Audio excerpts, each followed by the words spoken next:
शादी की उम्र हो रही थी, मेरे लिए लड़कियां देखी जा रही थी। मैं भी मन ही मन काफी खुश था कि चलो कोई तो ऐसा होगा जिसे मैं अपना हमसफर बोलूंगा, जिसके साथ जब मन करे प्यार करूंगा। मेरी अच्छी खासी नौकरी है, घर में बूढ़ी माँ है, पापा है और इतनी कमाई तो हो ही जाती है कि अपनी पत्नी का खर्चा उठा सकूं। ये सारी बातें सोच सोच के खुश होता था। माँ की उम्र भी हो गई थी तो एक पॉइंट ये भी लोगों को बताता कि यार मुझे शादी की कोई जल्दी नहीं है। ये तो माँ है जिनकी उम्र निकल रही है, उनके लिए शादी करनी है। लेकिन मन ही मन में तो मैं भी चाहता था कि मेरी शादी हो जाए। मेरी शादी दिव्या से फिक्स हुई। मैंने बोला दिव्या को हम आगे जाकर बहुत अच्छी जिंदगी जीने वाले हैं, क्योंकि मेरे घर में कोई नहीं है, बस तुम्हें मेरे माँ बाप का ध्यान रखना होगा। दिव्या ने तुरंत बोला आपके माँ बाप भी मेरे माँ बाप हो जाएंगे शादी के बाद। दिव्या की अच्छी बातों से मुझे दिन रात और ज्यादा प्रेम होने लगा था। कभी परिवार संभालने की बातें, कभी शरारत भरी रोमांटिक बातें सुनकर मैं बहुत खुश था, मानो एक परफेक्ट जिंदगी मुझे मिल गई हो। शादी के बाद हम दोनों घूमने गए।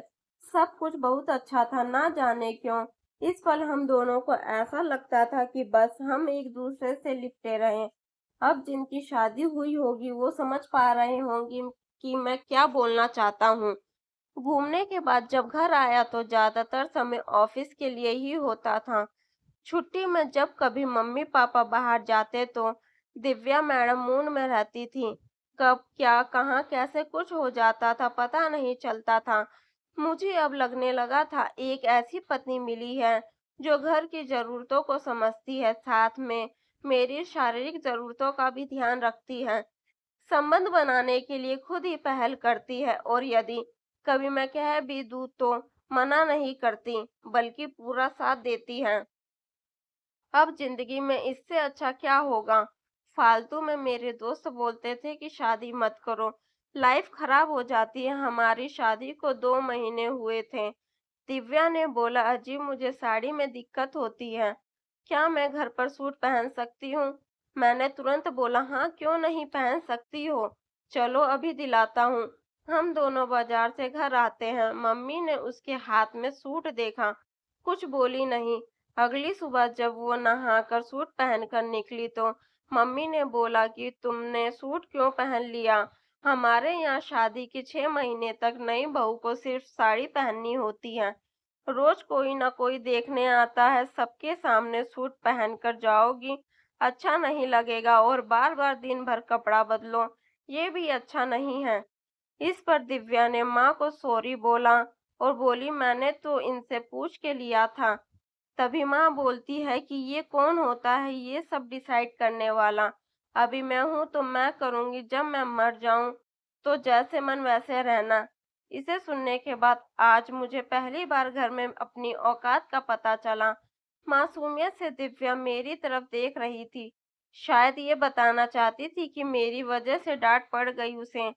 पत्नी प्रेम में लुप्त होकर मैंने माँ से बोल दिया अरे मम्मी उसकी गलती नहीं है, मुझसे पूछा था। माँ ने तुरंत बोला 2 महीना हुआ नहीं और आ गए पत्नी का पक्ष लेने। इस घर में मालकिन मैं हूँ या तुम हो। अब मेरे पास कोई जवाब नहीं था। हम दोनों एक दूसरे को देखे और अंदर चले गए। इस बात से दिव्या डर गई थी और अब वो हर काम माँ से पूछकर करने लगी। लेकिन माँ के लिए ये भी एक आफत था। अब उनका कहना था कि तुम 28 साल की, तुम्हें खुद बुद्धि होनी चाहिए, क्या करना है क्या नहीं, हर चीज के लिए मेरे पास मत आया करो।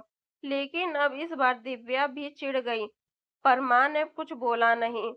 जब मैं ऑफिस से आया तो अंदर जाते ही माँ बोलने लगी कि तुम्हारी पत्नी को बुद्धि नाम की चीज नहीं। मैंने माँ को समझाया कि जाने दो, सीख जाएगी, थोड़ा समय दो। इस पर माँ ने मुझसे मुंह फुला लिया और उदास रोते मन से कहा तुम बदल गए हो। और पीछे से धीरे धीरे मेरे पिताजी देखते हुए हंस रहे थे, मानो ऐसा जता रहे हो जैसे उन्होंने पहले ही भविष्य देखा हुआ था। इसके बाद कमरे में गया तो वहां दिव्या का मुंह फूला हुआ था। कमरे में घुसते ही उसने मुझसे बोला कि मैं कितनी भी कोशिश कर लूं, माँ मुझसे कभी खुश नहीं होती, हर चीज की एक सीमा होती है।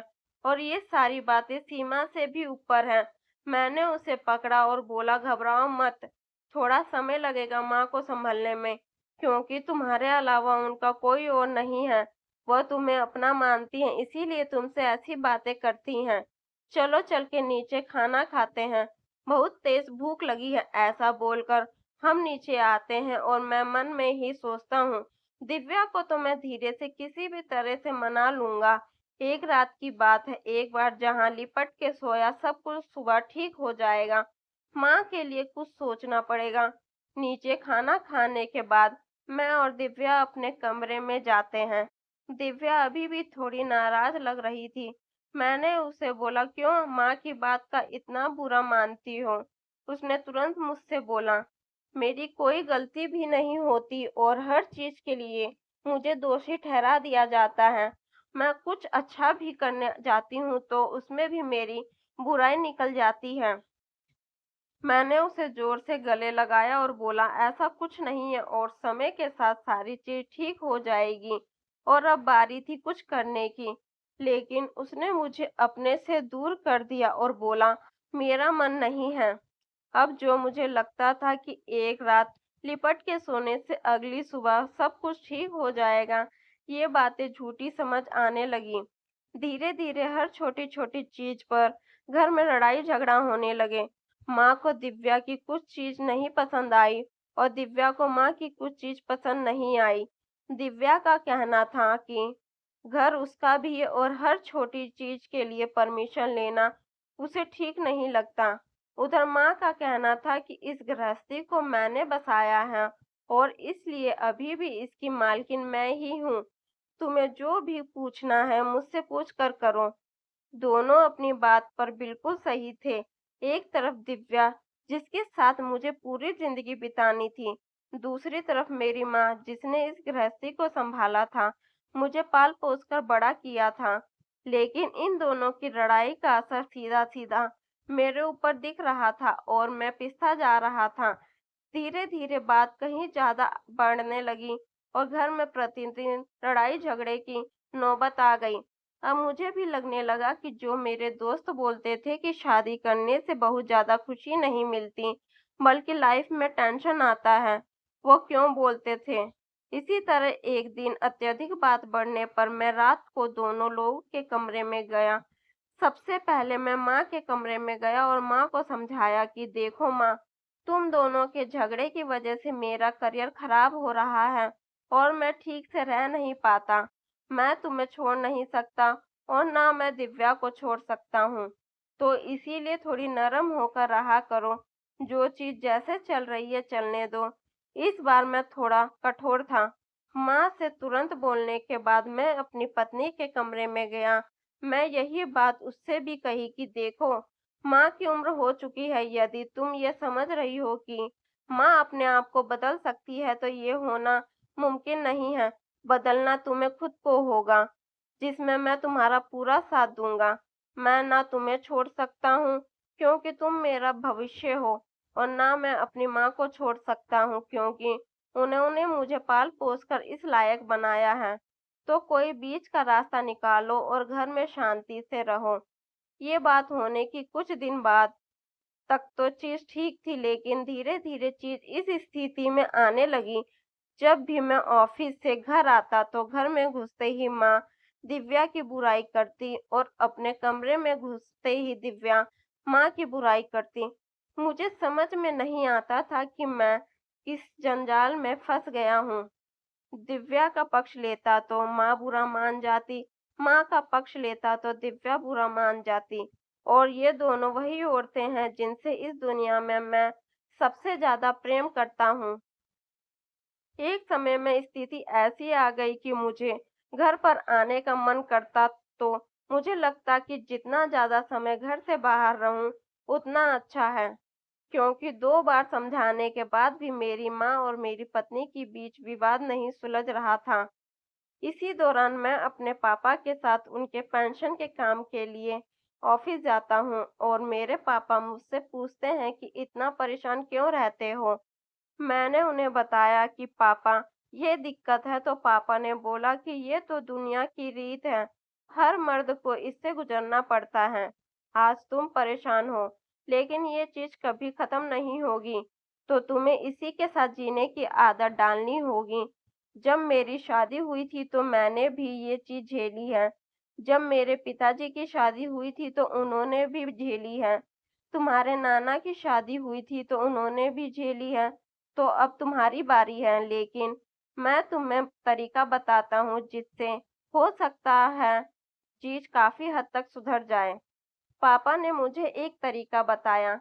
मैं घर आता हूँ, चीज ठीक चलती है, लेकिन धीरे धीरे कुछ समय बाद फिर झगड़ा होना शुरू हो जाता है। और इस बार मैंने दोनों को आमने सामने बैठाकर बोला कि लास्ट समय में आप लोगों से बात की थी, पर उसका कोई भी मतलब निकल कर नहीं आ रहा। यदि आज के बाद फिर घर में कभी झगड़ा होता है तो मैं ये घर छोड़कर चला जाऊंगा।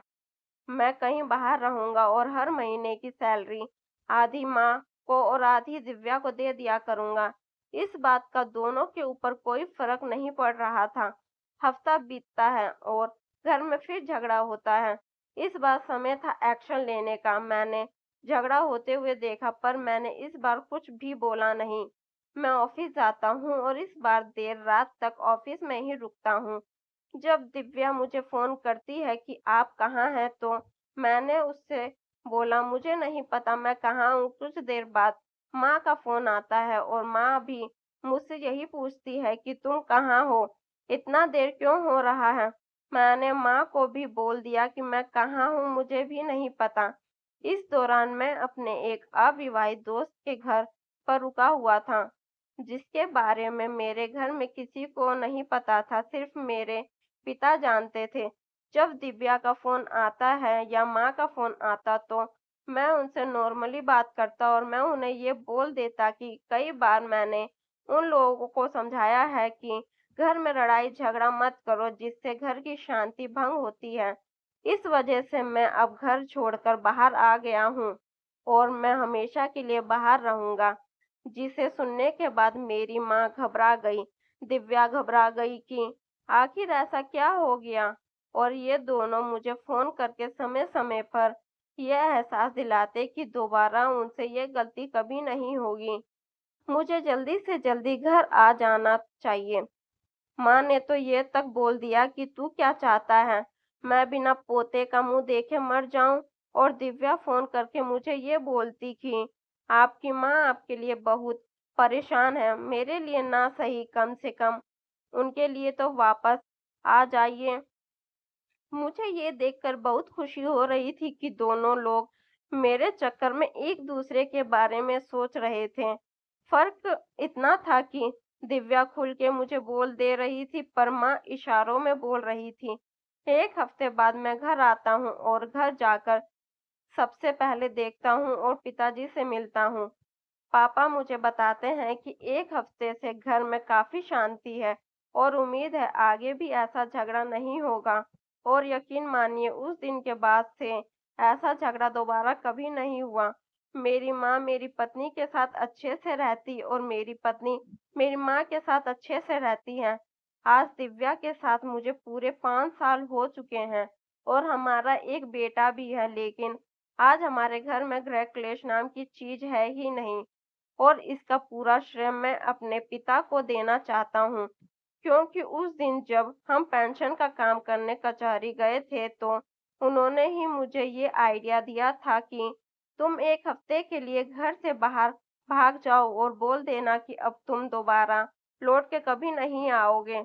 मुझे पता है मेरा ये कदम काफी ज्यादा हास्यात्मक और कुछ लोगों को बेकार लगे, पर यकीन मानिए इस चीज ने मेरी जिंदगी बदल दी। अगर मैंने आज ये कदम ना उठाया होता तो शायद हर घर की तरह मेरे घर में भी रोज लड़ाई झगड़ा हो रहा होता।